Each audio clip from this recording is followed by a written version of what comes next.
ఇది కేవలం ఒక మ్యాచ్ కాదు భయ్య, ఇది 10 ఏళ్ల నాటి ఒక మండుతున్న పగ. 2016లో వాకండి స్టేడియంలో ధోని సేన కళ్ళల్లో ఆ రోజు మిగిలిన కన్నీళ్లు ఈ రోజు ఎడెన్ గార్డెన్స్ లో వెస్టిండీస్ పతనంతో తుడిచిపెట్టుకుపోయి అప్పుడు ధోని తీర్చుకోలేకపోయిన ఆ ప్రతీకారాన్ని ఈ రోజు సూర్యసేన ప్రచండంగా తీర్చుకుంది.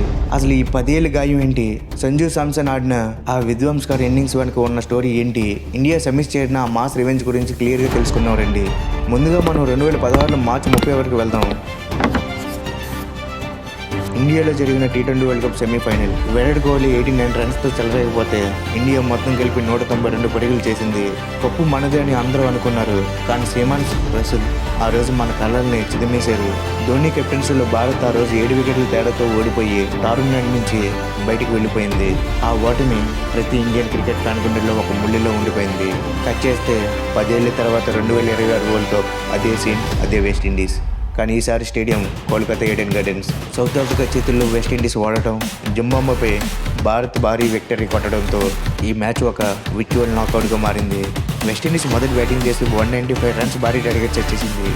అందరిలోని ఆ పాత భయం మొదలైంది, మళ్ళీ 2016 రిపీట్ అవుతుందా అని. కానీ ఈసారి చరిత్ర రాయడానికి ఒకడు సిద్ధంగా ఉన్నాడు, అతనే సంజు శాంసన్. టోర్నమెంట్ మొదట్లో టీంలో చోటు లేకపోయినా కీలక మ్యాచ్లో ఛాన్స్ వస్తే ఎలా ఆడాలో చూపించాడు.